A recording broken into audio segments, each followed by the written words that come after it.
Oh, hi, podcast listeners. There's many ways you can listen to the Real Nerds podcast. You can subscribe on iTunes. You can also subscribe on Stitcher Radio. You want to send us a Twitter message? You can do that. It's so easy, at Real Nerds. Like us on Facebook, Real Nerds Podcast.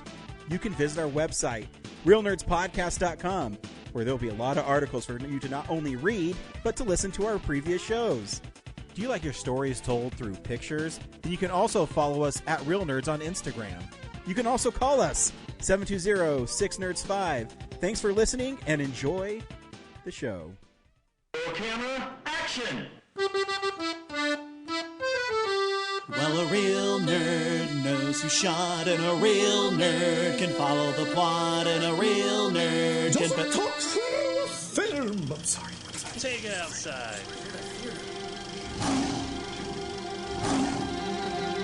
Well, a real nerd knows who shot, and a real nerd can follow the plot, and a real nerd will give it all they got.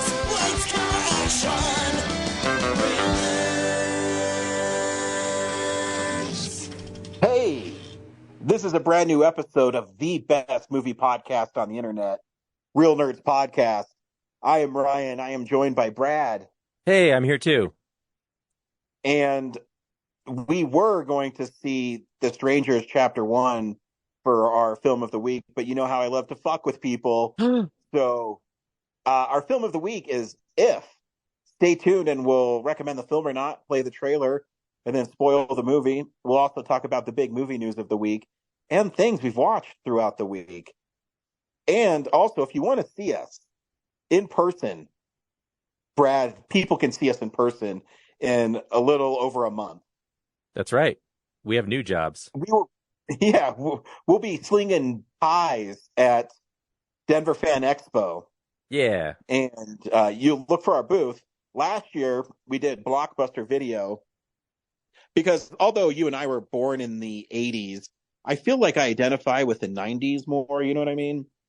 Yeah. I feel like our brains, like we kind of had some autonomy by the time we were like 10 or 11. Before that, you're kind of at the mercy of your parents, like 100%. But around that time is when you start to break free and become your own person. I want to break free. This year our booth is a 90s aesthetic style Pizza Hut, which I always loved growing up. I went to the one in Golden, and they had, the Pac-Man arcade game that was the table, the salad bar, the Book It Pizza Club, and just brings up warm, fuzzy feelings for me. Yeah, for me as a Ninja Turtles fan, they had the Turtles Coming Out of Their Shell tour tie-in. So that whole concert with the cassette and like the program with the mask you cut out of the back, all that gives me the warm and fuzzies for Pizza Hut from the 90s. Yeah, and what's really, really cool, and I really want to thank everybody who stopped by our booth last year and gave us lots of props, is, your hard work of the designing and the execution paid off. I mean, it was my idea, but you really ran with it. But it's cool, in all seriousness, it's cool to see people respond to it. You know what I mean? Because we were mentioned in Westward, and it was really cool that people responded that well to what we did. That's my goal, is to be the number one attraction at Fan Expo this year. Yeah. And I think, we won't give away, our secrets, but what you've shown me so far looks really cool. The menu just like brought back a flood of memories of the menu, not the actual fold out menu, but was be in the center of the table with the pepper and the Parmesan cheese, and I guess like a flag on the condiment thing is the vibe I got from it. Nice. That's what I was going for. I was trying to do like the plastic, like one sheet menu thing, but I have to buy like a 10-pack of them. Like that would be like $30 for 10 of them. So I was like, we've already got their acrylic stand up for like when we say like, hey, come record our booth. I'm just going to stick the menu in that thing. Fuck yeah. And it looked cool. And we are working on the pizza scent, just so people know. We'll try to figure something out. We're going to psychologically make you hungry for sure. Yes, for sure. But my favorite thing is I'm holding it right now and looking at it. It's the pizza box. Like there's an actual Real Nerds pizza box. I know. I need one of those, Brad. You can have one because they gave us extras. But sweet. Yeah, if you come to our booth and you can buy one of these special pizza boxes with some goodies inside. Yeah, it'll be cool. It's like obviously we can't have pizza in it because there's no way we can keep it warm. But and health department rules and things like that too. But yes, go on. Yeah. I mean, serving food. But it will be really cool. It'll be a cool movie centric pizza box. So last year we did the Blockbuster video cassette pizza or prize things, and this year it's going to be the pizza ones. So, and my cat almost just died. But yeah, it'll be fun, and I'm looking forward to it. The difference is though with the pizza boxes, there's only 10 of them, so so you'll they're have very to buy limited. them. Yeah, but it's a super rare item, and it'll be definitely worth the $20. Everything inside will definitely be worth a purchase, and you get the cool box, which is like a collector's item in itself. So, yeah, and it'll come with like one of our Watch It pins, so that'll be a bonus. So I almost wonder if there's a way we can get, how the one year we got our glassware in there. I wonder if there's a way we can get it in the program. Oh, like a con exclusive? Yeah. Yeah, I don't know if Fan Expo does that, except for like their own stuff anymore. Yeah. Yeah, I don't know. I mean, we'll have to see. And then, I think we haven't heard back yet, but we did apply for a panel, so you'll have to block out some time in your con weekend to come see us talk about how streaming sucks and how going out to movies is awesome. Yeah. So yeah, we look forward to seeing you. 4 days this year. I know. It's a long time. We got it. I know. I haven't seen my two favorite artists who I do have commissions. They haven't been announced for the show yet. It makes me worried that neither Chad Hardin or Georges will be there.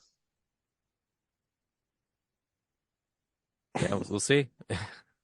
Yep. That is what it is. This week on Real Nerds, we saw If.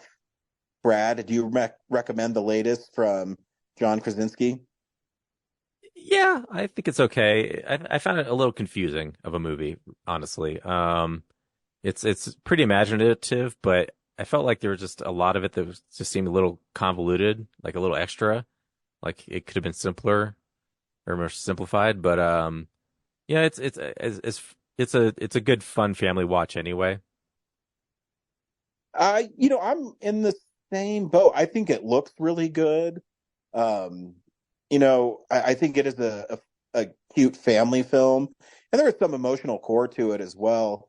But I had a hard time sometimes, and I thought it was just me. I'm glad you said it. I didn't want to seem like I was stupid, but it seemed like I missed rules or something in it. But I don't think I did.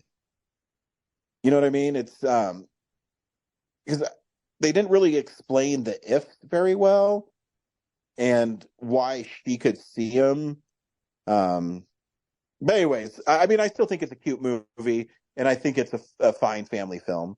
Here's a trailer for If. What if I told you imaginary friends are real? And when their kids grow up, they're forgotten. Are any of them scary? Worse. Desperate. Question: why did these kids forget about us in the first place? Last week, I just started falling apart. Oh. You're sucking the oxygen out of the room. Honestly, Doc, if this is how it's going to be, I'm just going to wheel myself back and plug in. We've started a matchmaking agency to help IFs find new kids. Or we just disappear. Blue. Happy place. Oh, coffee and croissants. I can help you. How? 'Cause I'm a kid. You are the chosen one. No. Let's not give her a complex. Good luck, short stack. It's all up to you. No pressure. Hook and dagger. Hope this works. All right, let's find these ifs some kids. Chief! What kind of a kid creates an invisible if? I can find anyone. Anywhere. You got him enough. Thanks for doing this. Don't look him in the eye. Which one? Yeah, that's gonna grow right back. Am I disappearing? Oh, I am not ready for this. I need to throw up, or I need a snack. It's one of the two. Gross. You have to help them. Yes, we do. Not gonna ask you again. Put some pants on. You're freaking everyone out. How'd it go? Oh my God.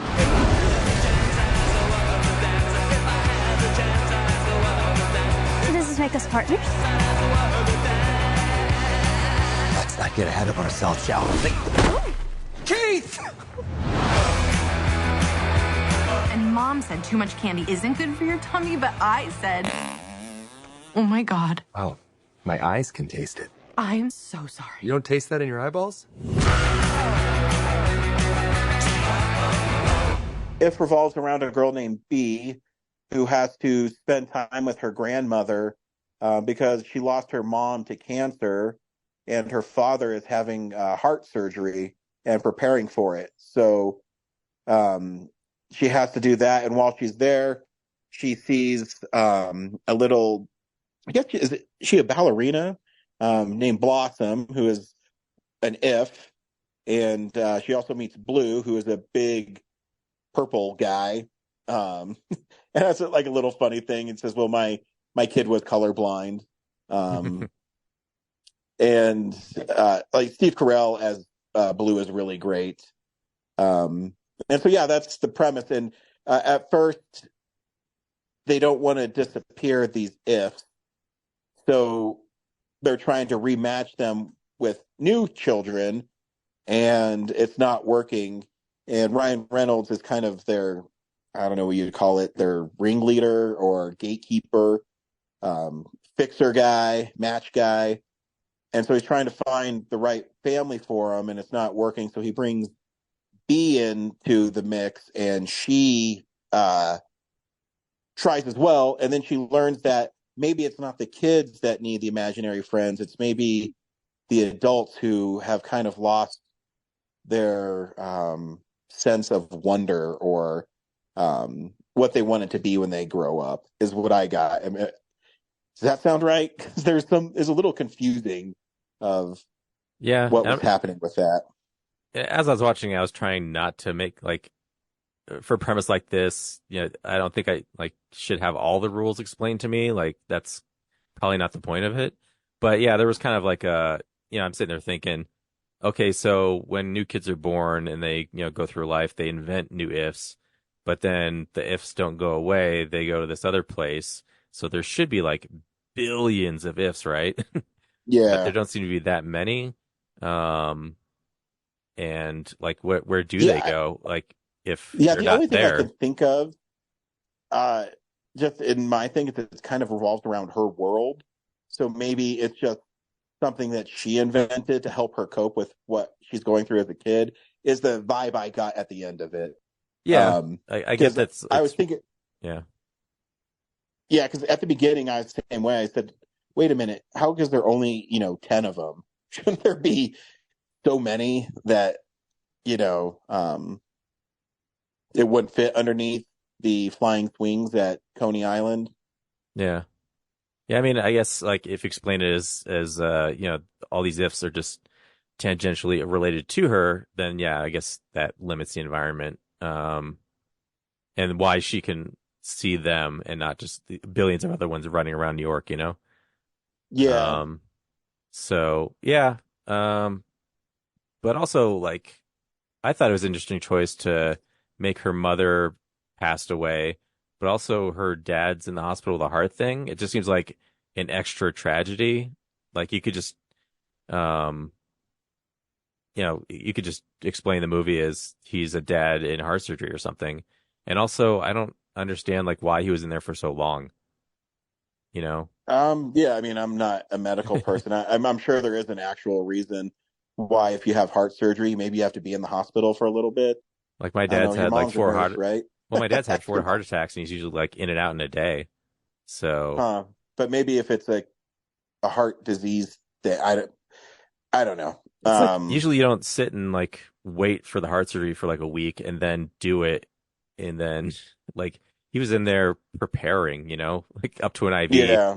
Running around his room for like, I don't know why, like that shit costs tons of money.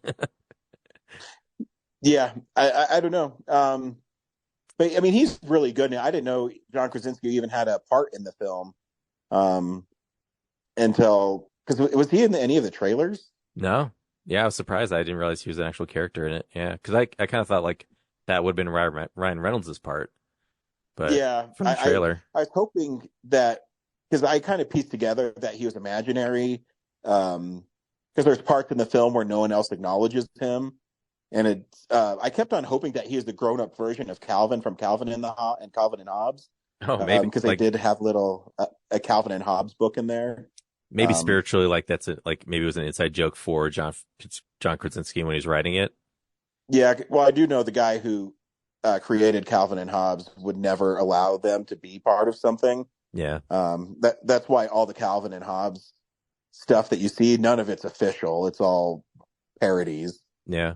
So, but I thought it'd been cool if he would allow somebody that one thing in a kid's movie, but he stuck by his convictions. But yeah, no. And because even Ryan Reynolds' character though was kind of weird, because I thought he was kind of mean, and I didn't understand why he was so mean. Well, yeah, it's and I kind of tracked halfway through that he was probably her if. Yeah, me too. But yeah, before that, yeah, he just kind of has this chip on his shoulder, and I don't know why he would, because like why is he keeping a secret from her? I don't know. Yeah, I don't know. I mean, but the little girl is great in it. I tried to place her. I says, "Oh yeah, she's in The Walking Dead." Is where I know her from. Like recent seasons, because I haven't watched it for like she's 6 years. She's Rick Grimes' daughter Judith. Oh wow, she grew up that much in the show. Okay. Yeah, there's a part where the show flash forwards 5 years. But yeah, no, it's but there's some parts too that tug at my heartstrings when, she's in his hospital room and she's like, "I need you, Daddy." I'm like, oh man. Yeah. Manipulative motherfucker. But I mean, hey, John, why does your wife Emily have like the smallest voice part in it? What the fuck is that about? John. Emily, call me. Yes. I'll get you bigger parts. Yeah. Yeah. Yeah. I don't know what to say about it. Yeah. It's a cute movie. I think the CGI characters look great. There's a part with the bear, Lewis, who's voiced by Louis Gossett Jr. And he's sitting on the bench at the end, and you can see the wind blowing his fur, and it looked amazing. Yeah. So hats off to that. I saw it at the drive-in, so I didn't get to like see the detail. I was like hundreds of feet away from the screen, but yeah. And Michael Giacchino, his gore for it, I thought was really good. Yeah, he has a very repetitive note thing going on between the Batman and this, I think. Like, I always like his stuff because I saw Spider-Man: Homecoming this week in the theaters, and I'll talk about it when we've been watching, but he does that with his Spider-Man stuff too. The theme for Spidey is always kind of in the back of every piece that's playing, but I think it helps land. Yeah, I mean, it wasn't bad. I was just like, I just noticed a pattern going on because with like I like the Batman score, but it does have the joke is that it does have like this like quick hummable 3-note thing that gets recycled a lot, and then If kind of has this thing too that pops in constantly throughout the movie, and then like a weird Tina Turner, a lot of Tina Turner references, music wise. Didn't see that coming. Not sure that's on kids' radar, but yeah. Well, John Krasinski had that great lip sync battle where he was Tina Turner. Oh, maybe it's a little. Maybe he must be a real big fan. Must and be. Did you get the Rod Stewart in it? Remind me, because I think I did, but I forgot already. The Faces, Ooh La La. Oh, yep. Because it actually happens, she flips the album, and I go, oh my God, there's the Faces. And then it's the closing song, which is fitting for the movie. The chorus is, I wish I knew what I know now when I was younger. So it works. It's not Rod Stewart singing it, but it's his band. Speaking of the ending, that reminds me, like, I thought it was weird that she does she forget Calvin for like a second for some reason, and then has to be reminded of him? I don't remember. Never mind. I literally just saw it like 2 years ago. I mean, 2 years. 2 minutes ago. An hour and a half ago. Yeah. Yeah, I saw it a couple days ago. I can't remember. I remember getting to the end, and there's like a part where she goes back to the her grandma's place or whatever, and she goes up to that room, and she has to like remember the guy she's been talking to the whole movie. It's like, what? How did she forget him already? Yeah, I don't remember that part. She goes into like the apartment that she's been seeing all the ifs in, and suddenly it's just like a normal apartment with nobody there. Oh no, I think she was thinking about where did everybody go. Oh, is what I got from it. Yeah, I don't know. I thought she was sitting there going like, I know it's like everyone's supposed to be here, but I don't know why. Like, yeah, never mind. It kind of dovetails into something else I watched recently that's a little similar, so I'll talk about that later. But yeah, there's not like a lot of conflict or no. Yeah, it's just kind of like, hey, let's find these ifs homes, and yeah. Yeah, and it's okay too. You know, family movies are fine every once in a while. I appreciate that there's no, crazy violence or cussing in it. It's just a family movie. Yeah. Yeah, it's nice that it's not one of those like zany like Minion style, like just loud nonsense movies. It's like a quiet, almost like a throwback to like 80s family films like Neverending Story or something. Yeah, if it was a little darker for sure. And my kid really wants to see the new Garfield movie, and I've already been reading reviews of it, and they say he's super hyper and crazy. I go, that's not Garfield at all. But, so I have fear for that one. Some executives like, he's bummed about Mondays. He just lounges around like a sloth eating lasagna. How are we supposed to make that fun? We need to have him be like wired, and I wonder, when I saw the trailer, because Kellen wants to see it really bad, because he's been watching the Garfield and Friends cartoons, and I go, oh man, I think he's gonna be disappointed, because in that one he's Odie, leave me alone. Yeah, I wonder how many pop songs they're gonna have in it. Yeah. And then then at the end they're gonna sing and dance, and that's the ending. Pretty much. Yep, we could do this. I also wonder what executive was like, you know what? What's Garfield's family like? Does he have a dad? Yeah, he does have a dad. I think we're on to something. Yeah, cool. Get Chris Pratt and Sam Jackson to voice both of them. Start shooting next week. Done. Rendering or whatever. Yeah. Yeah. Is Jim Davis dead? Is that why he has no creative input? I don't think so. I don't think so. I know Charles Schultz is. Yeah, he died in 2000, I believe. Yeah. But no joke, I think he retired and he died a week later. Yeah. Fuck. Don't quit your day job. Yep. Hey, this is a big movie news of the week. It's real news.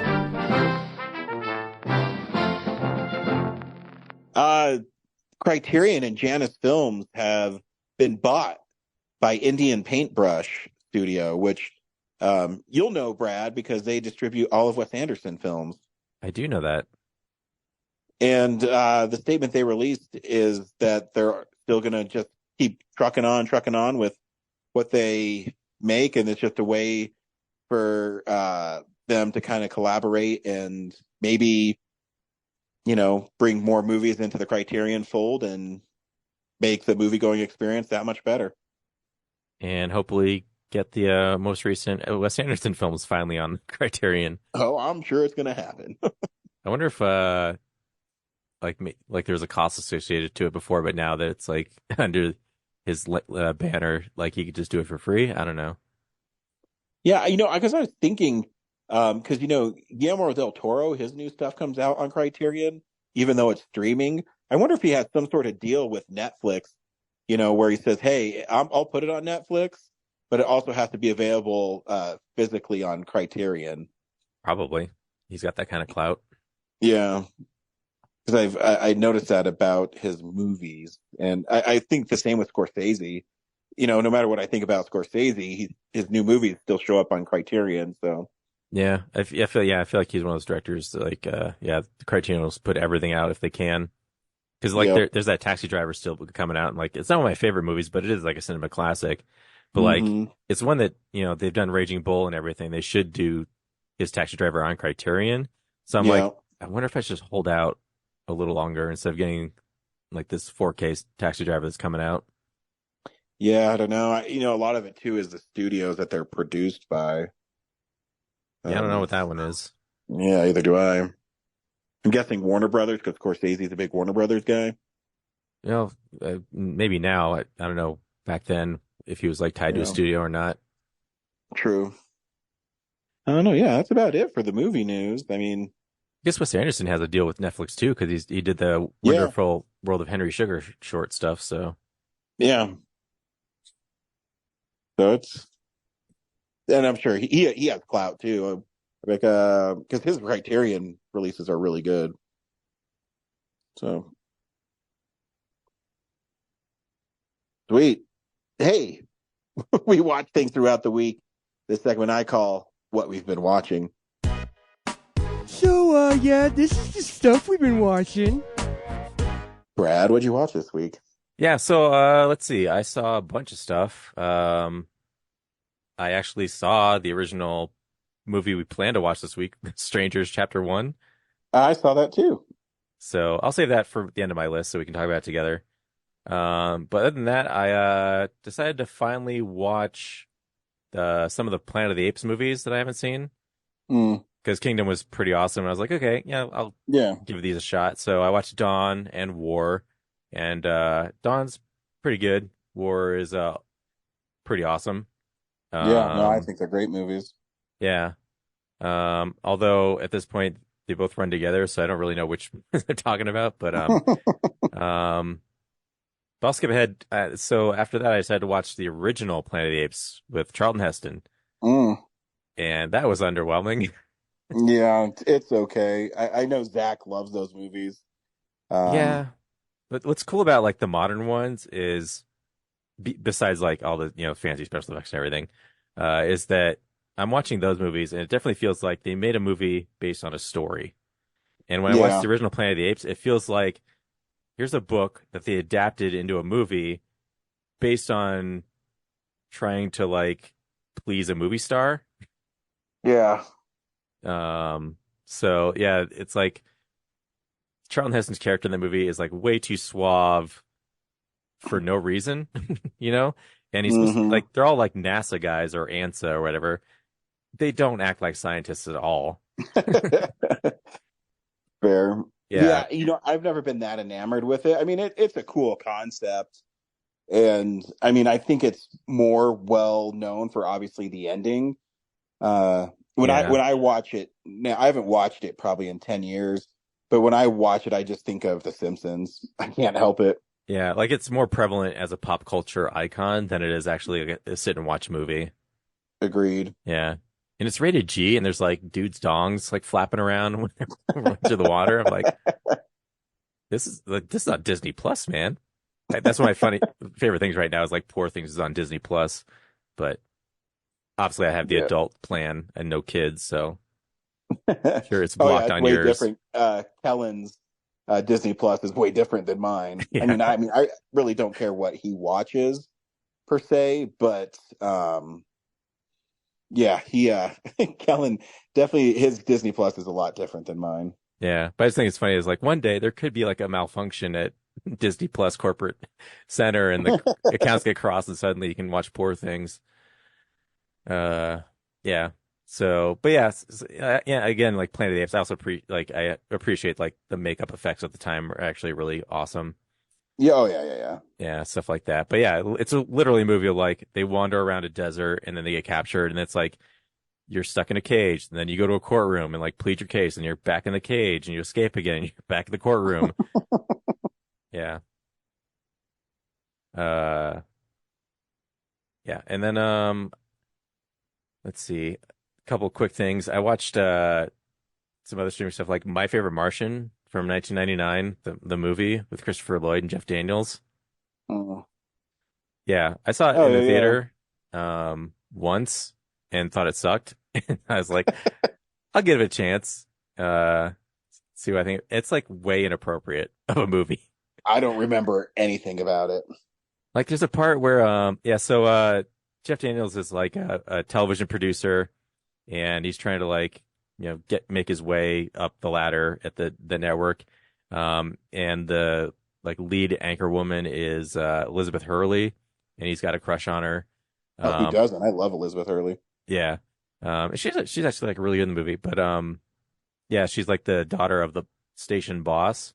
And so he screws up this assignment, gets fired, and on the way home, like the Martian crashes, and it's Christopher Lloyd, and he's all zany and has like his suit is like a sentient being called Zoot, so it also talks. I don't remember anything about this movie. Yeah, but like the shocking parts are like later. So it's called, his name's Uncle Martin, and he takes like these gumballs to like put on the appearance of a human when he's like got this weird Martian body, and it also allows him to double as other people. So at one point he impersonates Jeff Daniels and shows up nude when his coworker arrives for some reason, played by Daryl Hannah, and so he like forces himself on her and kisses her, and yeah, he's being all awkward because he's like, I hope you're not my sister. He doesn't know like her relationship to him, but he's trying to like pretend to be Jeff Daniels naked. And then later on, they do the same thing to Elizabeth Hurley's character, but then Wallace Shawn is like a government guy who finds her tied up in her dressing room because they're doubling her on TV. And Wallace Shawn's like, oh wait, she might be the alien, I should inspect her. And like she's all tied up, and he closes the door to the dressing room. You're like, ooh, creep. Yikes. Yeah. Again, Disney movie. Literally a Disney movie. And then there's one part where they're in the Martian's spaceship, which with a click of a button can like resize itself. And so it gets shrunk down to really small. Or no, they're in his car, but they use their device on his car, so his car gets small. And they go through like the sewer system and then up through a toilet. And then they get stuck in the toilet, and then there's like this huge fat dude comes into the bathroom and has to take a shit. And so like there's this long drawn out like 2001 music as he's sitting down the toilet, and they know what's gonna happen. Yeah, really gross. And then they like press the button, enlarge it, and like blows up his house and knocks his naked ass out on the lawn. Yeah. What you're telling me, I've seen the film. Don't remember anything from it. Yeah, when did it come out? 1999, like the Matrix year. Star Wars Episode 1 summer. So it's definitely been 25 years since I've seen it. Yeah, came and went pretty quietly. But yeah, I remember being like, I don't remember anything from this movie other than like I saw it and I was like dreadfully underwhelmed, being a huge Christopher Lloyd fan. Like I never saw the show. So yeah, but I was like, oh my God, this stuff has not aged well at all. Even for 1999. Yeah, and sometimes you forgive movies. I do in the 80s, sometimes, but sometimes it's impossible to forgive them. Yeah. And like, I mean, this stuff's not that bad, but still like it's the perfect. A woman tied up and you shut the door to inspect her body. Yeah. Like that insinuation, like, yeah, that just like, ugh, not great. No. what else? I watched DuckTales the movie, Treasure of the Lost Lamp. Hell yeah. Which I think I saw as a kid, but yeah, definitely haven't seen it since then. And that's actually like a really good movie. It is. Webby No, I love DuckTales. I have the complete set on DVD that comes with that movie. Yeah, I mean the show is great, but yeah, the movie is just like I love the fact that I guess the henchman with the magician who's also voiced by Christopher Lloyd, he like becomes the guy who gets the lamp and does all the wishes for most of the movie. Like that was a fun twist, and then it's really sweet at the end when he doesn't just give the genie his freedom, but he like makes him a real boy like Pinocchio. Yeah. Like Scrooge gets his little gold castle or whatever, but yeah, he also like uses his last wish to just turn him into another one of the Huey, Dewey, and Louie ducks. So I was like, oh, it's definitely a better movie than some of the other stuff around that time. Yeah, and I think it's on the strength of the show because the show is still really good. Even I keep on hoping that would come out on Blu-ray because I got Rescue Rangers, the complete series on Blu-ray that came out a couple years ago. I'm surprised they didn't put DuckTales or Darkwing Duck out either. I know. DuckTales was a big thing. And like this, one I watched was in pristine HD, so it's ready to go. But yeah, you look at it and you think like, oh, this is like another shitty straight to video thing, but I remember it played in theaters. Oh, for sure. And yeah, it's actually like a pretty solid, like it could be like one of those like prestige Disney films from that era. And then yeah, I also watched Ewoks: The Battle for Endor. Right. Yeah, tough to watch because like the production value and the characters and everything, other than the Ewoks, screams very much like Star Crash or like any Star Wars knockoff from that era. But watching it like took me back to like the feeling of that era of Star Wars. So like that on that level alone, I was like, oh, this is nice. But yeah, if it didn't have Star Wars on it, it would be like, oh, this is like a Mystery Science Theater 3000 movie. Yeah, like the principal from Breakfast Club is like the dad in it, and then yeah, there's just like wizards and things that like I guess Star Wars has wizards, but because they're Jedi, but this is like literally a wizard type stuff. like it has more in common with like Conan the Barbarian fantasy. Yeah. Like yeah, Conan the Destroyer almost production design wise. Yeah, with Star Wars in it. Yeah, and the last thing I saw is out in theaters. It's called I Saw the TV Glow. Huh, that one looks interesting. It's interesting. I could not really follow the story that much. It's very imaginative and non-linear and artistic. And I think it's about these two loners in school who bond over this TV show called the Pink Opaque. And the one girl is very into it and uses it as an escape from reality, whereas Justice Smith's character is into it, but he's using it just to be friends with her and also kind of escape his family. But also, like, when push comes to shove, he's not dedicated to it as she is. So eventually it gets canceled and she disappears, and she invites him to, like, run away with her, but he's like, I want to stay with my family. Like, I don't want to just disappear. And so the rest of the movie kind of like takes place like 10 years later and then 20 years later of solving this mystery of where she went. And I really just think it's like this kind of like artistic exploration of like being an artist and what that identity is, because around, like, eventually he's an old man and there's like a reflection of like, maybe I took the wrong path. Like, maybe I should have gone to the Pink Opaque with her, because all I've done with my life is like, watch my parents die and then take their house and like get a job and start my own family. And I still work. He's like 60 years old. And he's still working at like this fun arcade. Mm. Yeah. And she comes back at one point and explains like she's actually been in the show. But you're still not sure if it's like she's telling the truth or not. Yeah. And it's like super moody and artistic and imaginative and creative and all that stuff. And I just, yeah. I couldn't tell if it's supposed to be a horror movie or drama. I'd say it's more of a drama, but it does have some like horror elements. There's like some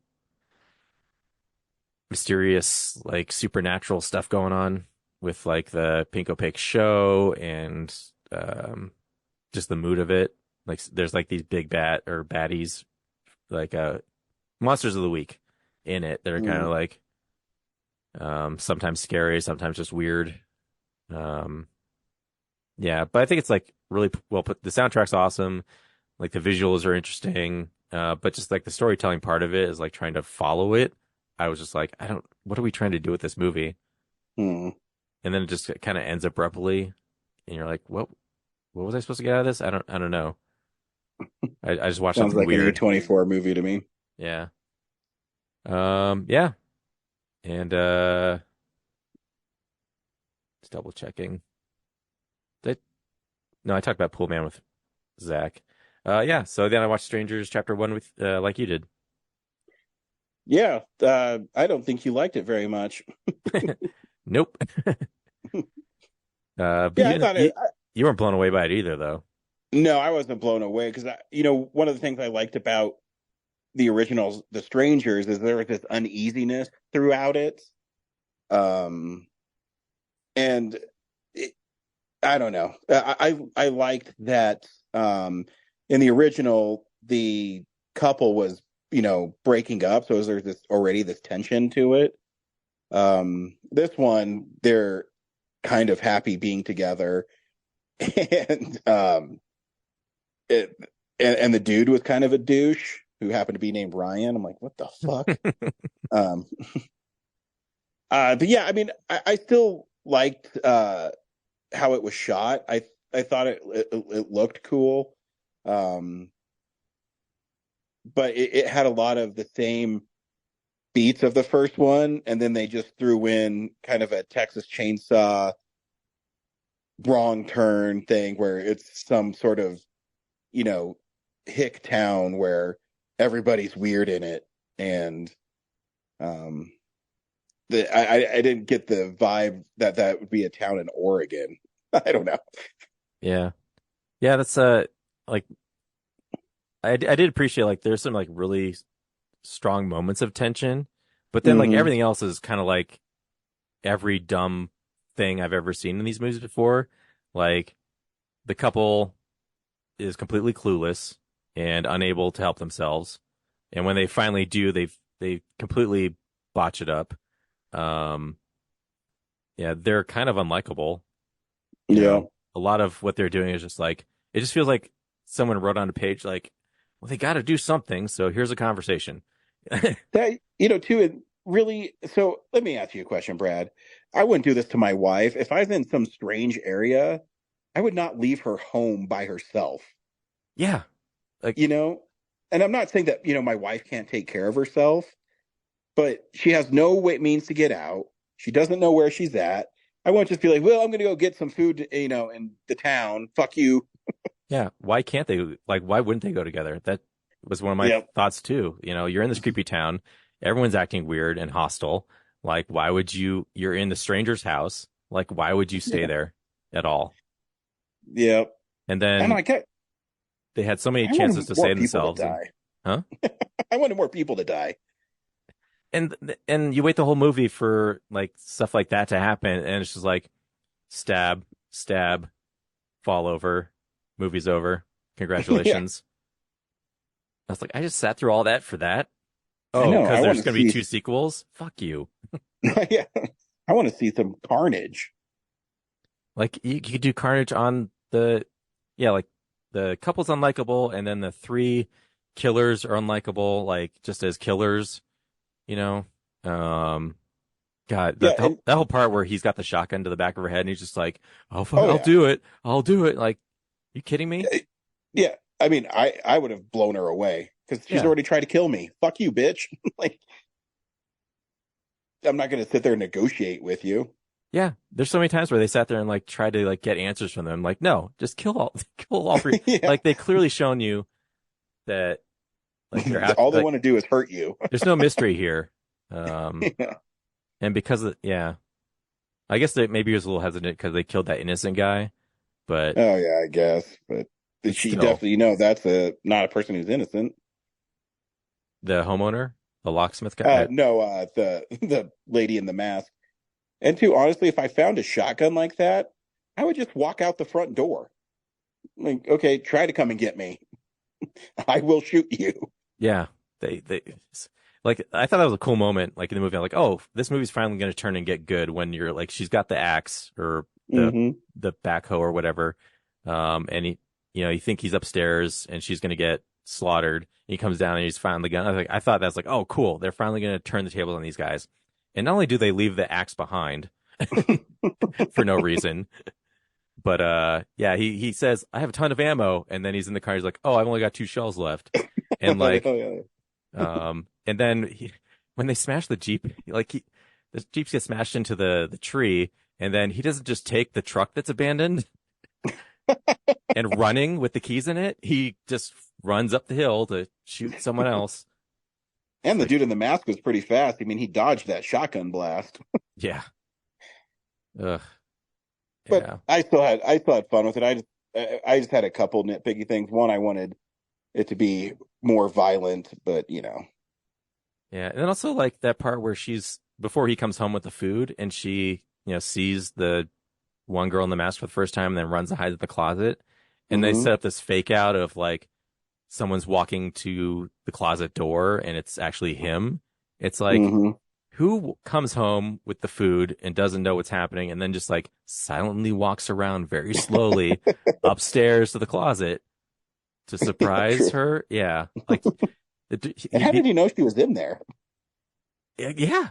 Like, did he open the door and be like, I don't immediately see her, so I guess I got to explore the house instead of just saying like, hey, babe, I'm here. Wait a minute. Maybe he's one of the strangers and we just don't know it yet. Well, I There's guess 2 masked men. He offed himself then, I guess. No, it's part of a ruse, bro. Oh, he's not really dead? She's in the hospital by herself and he's alive? Maybe. Yeah. And then she's laying in that body pit of like other victims, and then the girl in the mask hasn't like left for more than like 30 seconds and she starts calling like maybe wait like half an hour or something to do that. Make that noise. Ugh. So dumb. She's really pretty though. Yeah. Well, pretty ain't smart. Yeah, I just want to see more horror movies where the characters are actually smart and not intentionally dumb, so that the writers can put them in situations that. Well, the biggest mistake they did is they didn't have an old lady explain to them. Oh yeah, that's what's missing. the strangers in town. Yeah, like, and how many times did that? I don't know. I'm guessing it was one of the masked people knock on their door and then just like run to the end of the street and creep them out. Like after the second one, I'd be like, "Come on, babe, we're going. We're gonna walk. Yeah. We're gonna walk out here. This is stupid. We should not trust any of these people." Agreed. Sorry. What else did you watch? That's fine. I watched The Mask of Fu Manchu, which is a horror film from 1932. And it is definitely a B movie, but there's some like charm to it. Like I can't describe it. Boris Karloff plays Fu Manchu, and he's this evil doctor that wants this mask that will give him powers, and like The Mask. Yeah, exactly. But I mean, the title doesn't make any sense because it's called The Mask of Fu Manchu, and he's looking for this mask of Genghis Khan because he's Fu Manchu. But whatever. And it's of course there's this racist undertone to it because Boris Karloff is playing an Asian man. But I will say he doesn't do the stereotypical Asian voice, which is nice. He just sounds like Boris Karloff. But there is this undertone of torturing and sexuality that they did before they really cracked down on the Hays Code. So it's a fun movie to watch. And Warner Archive did a great job on the restoration of it. I'm always blown away when a movie that's 90 years old and it looks pristine. And they actually found the original uncensored version, and the inserts they put in are from 16 millimeter, so you can tell the stuff that ended up being cut because obviously the quality isn't quite as good. But it's cool that it's represented that way, and it has a couple really cool vintage cartoons on it. So yeah, if you're looking for kind of a silly 1930s horror film, it's a fun one. So I went and saw Spider-Man Homecoming for part of Spider Mondays.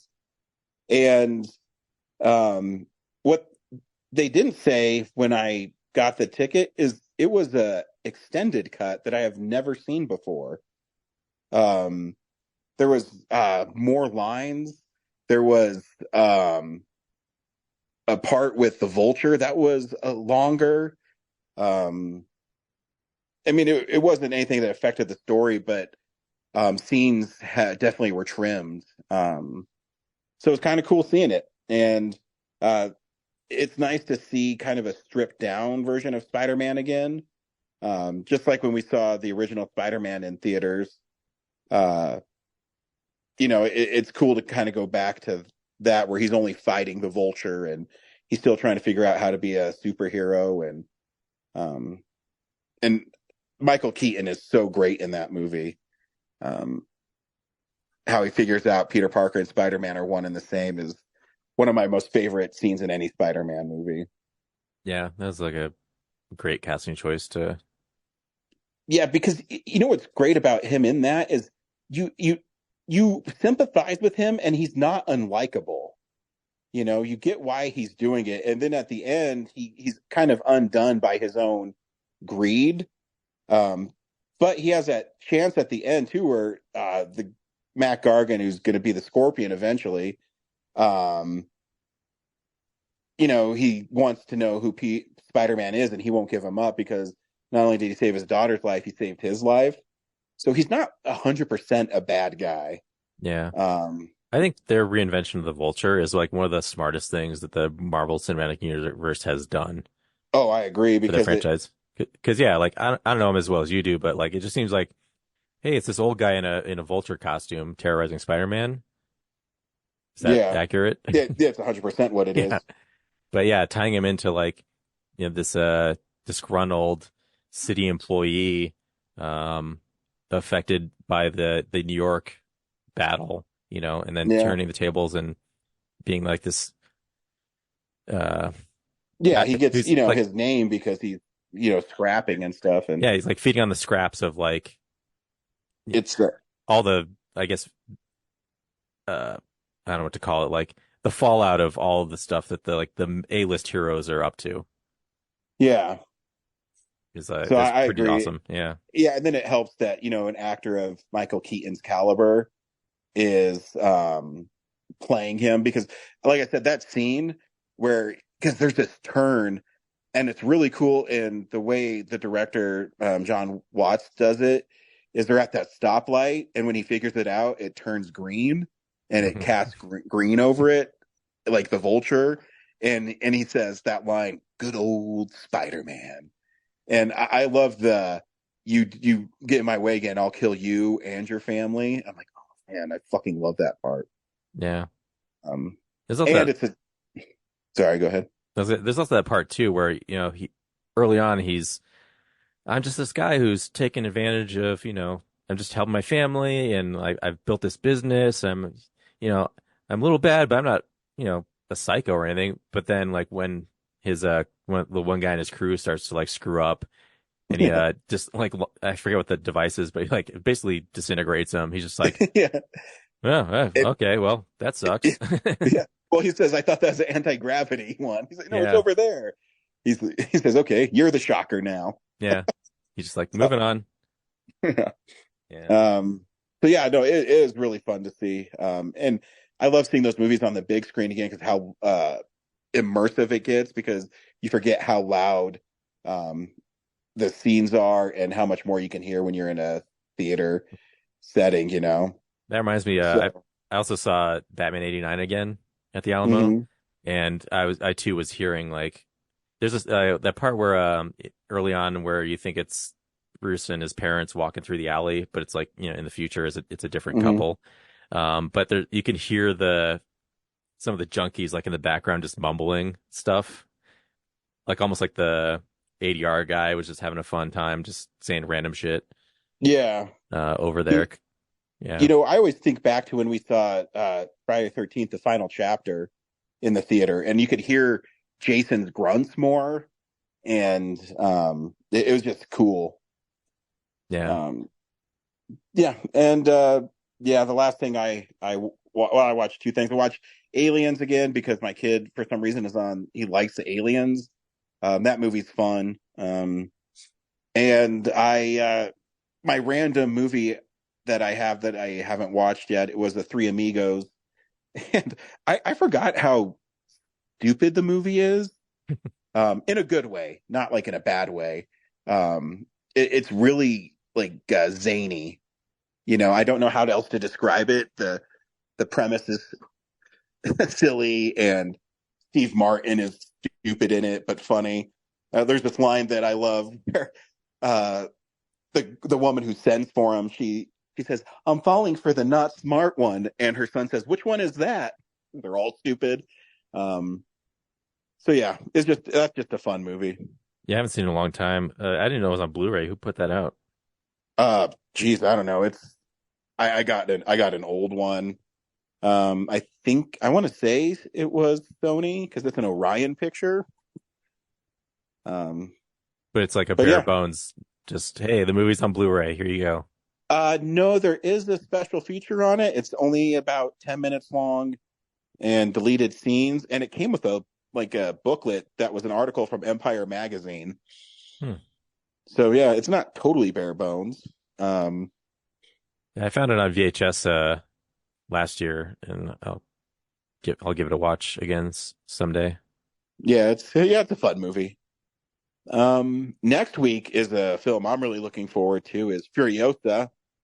Will be a film of the week. Oh shit, yes. So that'll Finally, be fun. something I've been like super looking forward to. Right, I know.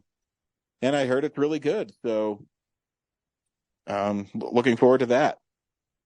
Yeah, the Esquire is actually getting it, so can't wait to watch it there. Wow. Yeah, I know, of all the movies they're filling up their slate with. And I'm just gonna say it because like I'm really close to finalizing it. But Jean-Claude Van Damme's Damn Van is gonna screen at the Esquire on June 12th. Oh, fuck yeah. And I'm trying to get UHF to screen with it. But nice. What time are you gonna do that? On June 12th, I mean, I got nominated for Officer of the Year again, so I have to go to a cocktail thing. What time? But it's 4 to 7:30. I was thinking 7 o'clock. Okay. You can dip early. Maybe if they do the awards first, then I can totally leave. Okay. Because the only thing is if I win it, I'll have to be there.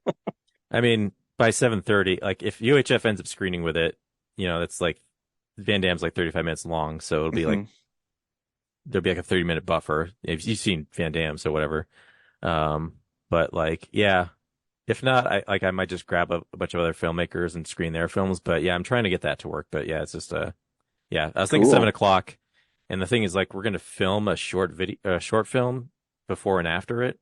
So hopefully that works out. But yeah. Very cool. we'll see how that goes. Sweet, yeah, keep us posted. Yeah. It's going to be, it's supposed to be a Real Nerds Presents JCVD plus UHF screening as a goodbye to the Esquire, but yeah, it's awesome. A long process to do. Awesome. Well, until next week, we'll see you at the movies. Well, a real nerd knows who shot at a real nerd can follow the plot and a real nerd will give it all they got. Lights, camera, action. Real nerds.